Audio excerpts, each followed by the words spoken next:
Hey noble ones, welcome back to my channel. This is the Metatron speaking, and if I tell you the word city-state, what civilization comes to mind? Now I want to say that 99% of you said ancient Greece, except for you, because you're a freaking nerd. But believe it or not, there is another ancient civilization that was very strongly connected with the concept of city-states as a way to organize their government and military and economy and whatnot, and that is the Sumerians. So on this video we're going to talk about Sumerian city-states, but we're going to do it on a comparative key. So we're going to look at all the different elements that define the city-state, as I mentioned, religion, culture, economy, trade, government, organization, laws, and then we'll compare it with the more famous Greek city-states. Is there a video like this on YouTube, or am I the only madman who comes with these sort of ideas? Who cares? Let's go. The birth of Sumerian culture, corresponding to the archaeological phase known as the Uruk culture, begins in the 4th millennium BC, though a transition from previous urban culture, which does not occur in a traumatic manner, but simply shows as natural evolution and an increase in complexity occurred. The idea of the city-state is intrinsically linked to Sumerian culture, which defines, affirms, and above all recognizes itself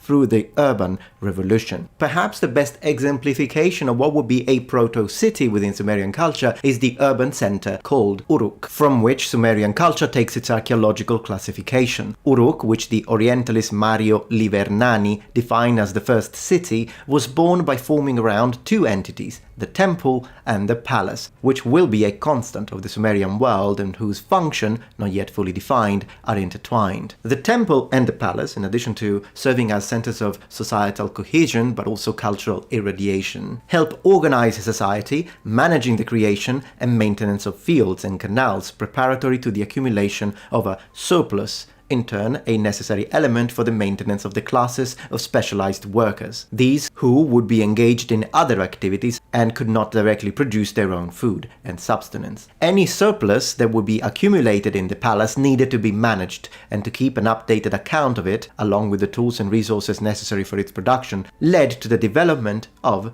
writing and the creation of a code whose initial purposes were organizational, and therefore the idea of accumulating a surplus of resources and then find a way to manage them, organize them, categorize them, and of course invent a writing system and the codes of laws to do that professionally could be considered the key element for the birth of cities as urban centers. Now, while the Greek polis is ideally similar on a superficial level to the Sumerian city-state, it is phenomenologically quite different. So let's discuss these points of difference. Of course, the first point of difference is chronological, in the sense that Greek polis as city-states occur much later in time, and also was not a completely innovative element in the Greek world, since ancient Greece had already been undergoing an urban revolution of sorts, with the previous Mycenaean period from 1600 to 1100 BC and the upheavals that occurred during the Bronze Age collapse. And all of this had fragmented and in a way slowed down the creation and organization of these Greek proto-city-states.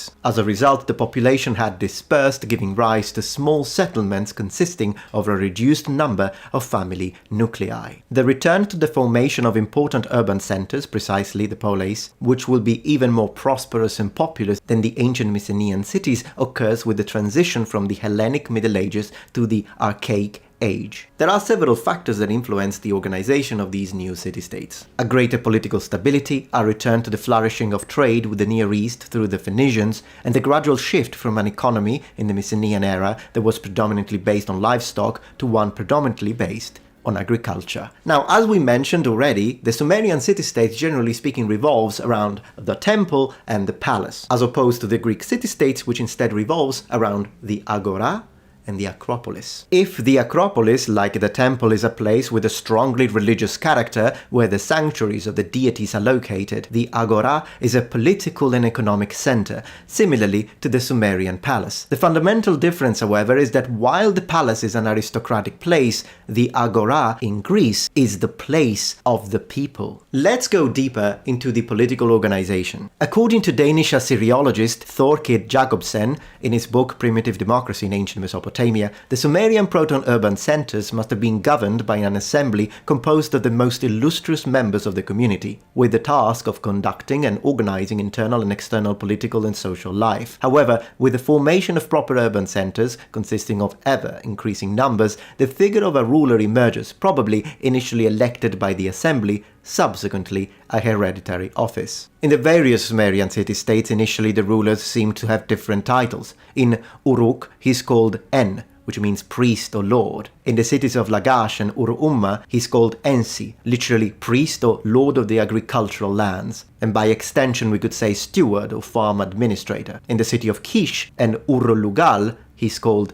the great man. Jacobsen has proposed that these titles were, generally speaking, universal within the Sumerian world, but that doesn't mean that we should interpret them as just being all the same. They are not, and they have different functions. For instance, the En is in charge of the internal political management of the city center, as opposed to the Lugal, whose function had a military character. According to Liverani, the three titles are not equivalent, but must be understood on the basis of an ideological shift in the figure of the ruler. En, the priest, emphasizes the link between the ruler and the priestly world, from which he would have been initially chosen. The Ensi, interpreted by Liverani as an administrator of the farm for the gods, is a figure still linked to a priestly world and understood as a fiduciary administrator on behalf of the deity. And eventually this office is incorporated and adopted even in the city of Ur, maintaining the concept of fiduciary or administrator for the sake of someone else, whether it be a human being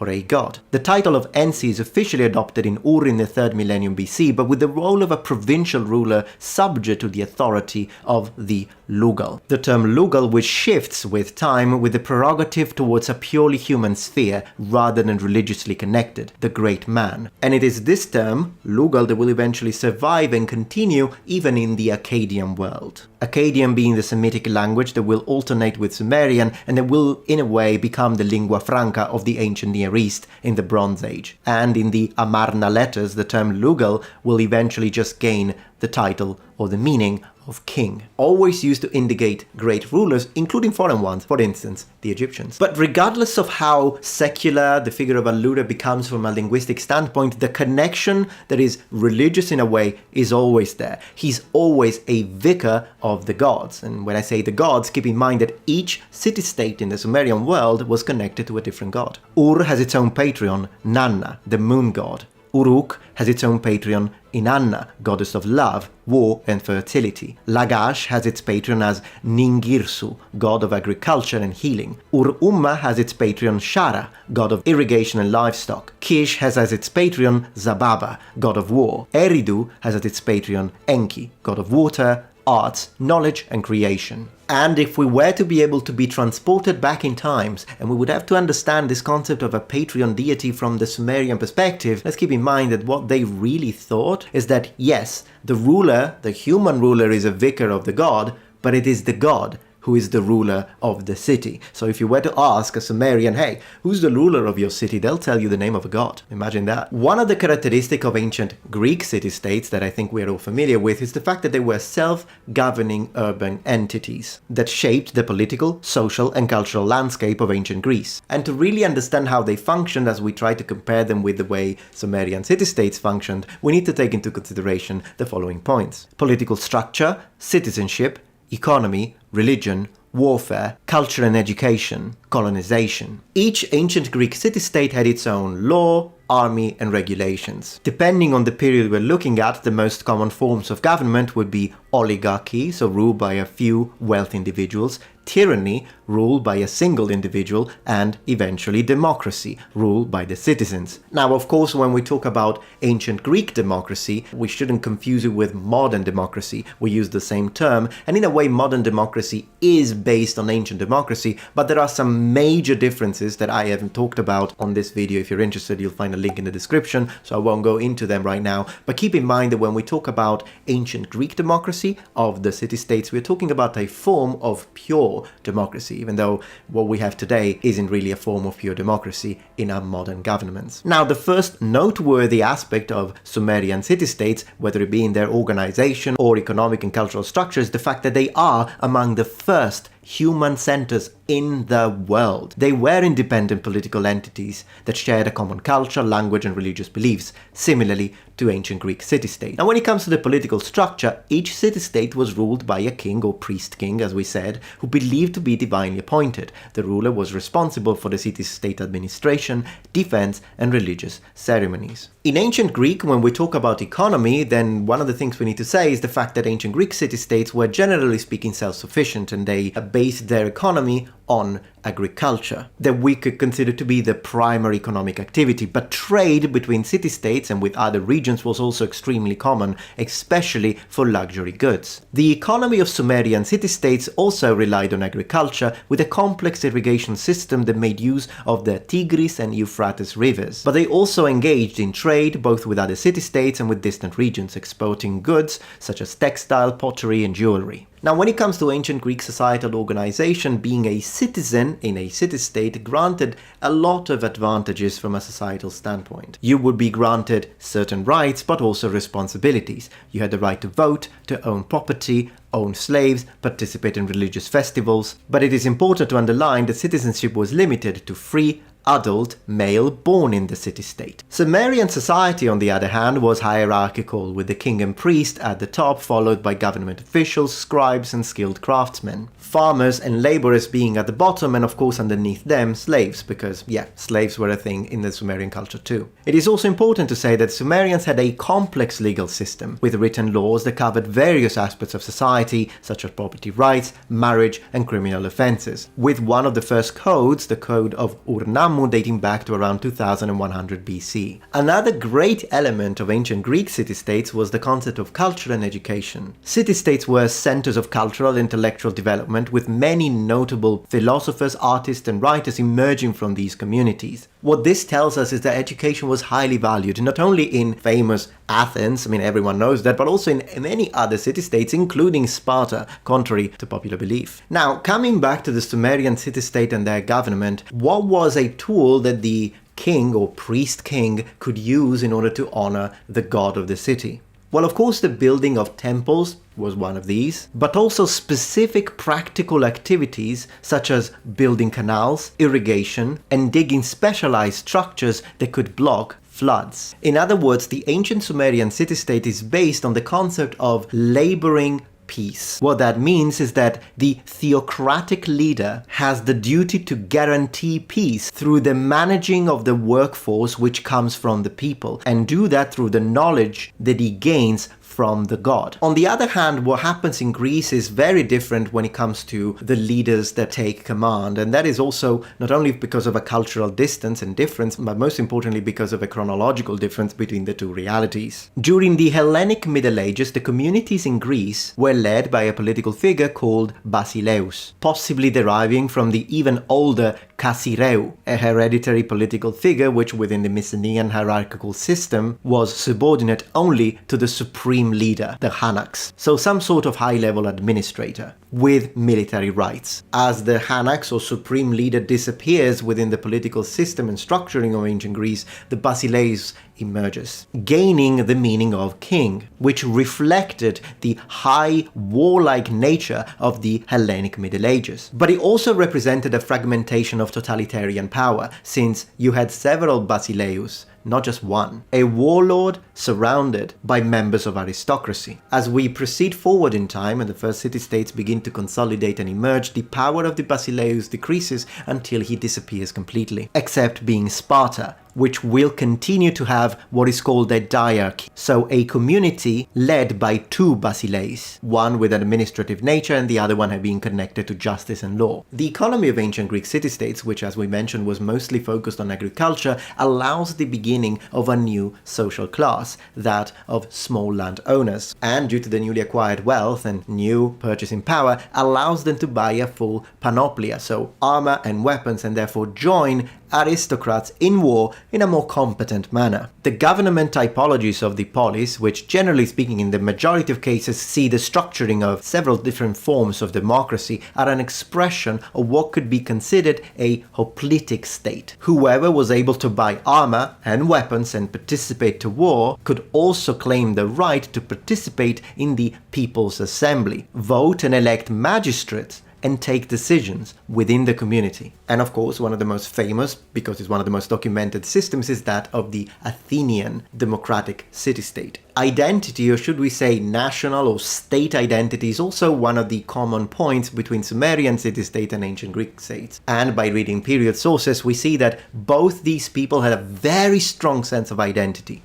the Sumerian and the Greek, connected to their own city-state, not necessarily a nation as a whole. Still, even though the Greeks do feel a connection that we could consider to be blood-related, so you're Greek, I'm Greek, we're from different city-states, but we're still connected through blood, in a way, keeping in mind that when I say blood, this also includes language and culture, if we really look at it, creating a sort of macro group in opposition to the so-called barbarians or foreigners who don't speak Greek. The Sumerians, instead of all those different city-states, recognize themselves as being members of a macro group, the people of the black head. Although as a unifying factor, rather than talking about language and culture, they talk about eating bread and drinking beer, which is what made you a citizen, by the way. But once again, one of the main unifying factors is the fact that people who lived in these city-states, they didn't have to go around. They could sit, they could settle, they could eat due to agriculture, and that set them aside from nomadic people, who were the barbarians, the foreigners. And even though the Greek man has citizenship in his poleis and therefore exercises a certain level of political rights, the Sumerian man bases his sense of belonging due to him living under the power of a god, the god of his city-state. In other words, one of the major differences when it comes to this citizenship and sense of belonging within the societal structure of these two different types of city-states is the fact that the sacral nature, so the religious connotation, is much stronger in Sumerian city-states than it is in ancient Greek city-states. That is also because even though Sumerian city-states had a protecting god, ruling god, the Greek city-states, generally speaking, had a founding hero, so it's more connected to the concept of literature, if you will. An important thing to note is that even though each city-state should be considered as its own independent entity, there were some points of contact. For example, in the Greek world, we have the sanctuary of Delphi, dedicated to Apollo, around which many different city-states were orbiting. Within the Sumerian world, a similar situation happens with the city of Nippur, which, having the god of wind and storm as their main patron, acts as a contact point between several different city-states of the area. However, differently from the Greek city-state of Delphi, it doesn't seem like Nippur had any interest in a hegemonic or political representation, but it should be considered more as a sanctuary city. Whoever had authority over Nippur was considered as the higher sovereign, respected by the priest kings of all the other city-states. All in all, even though there are of course points of difference and points of contact, these were the things and information that I wanted to share with you today about these two fascinating, different and yet similar types of city-states and governmental structural urban centers. But what do you think? What type of city-states have you studied the most, and what would you be interested in learning more about? Well, let me know, of course, in the comments below. If you liked this video, please consider subscribing and clicking the notification bell. Thank you very much for watching, and remember, the Metatron has spread his wings. Goodbye.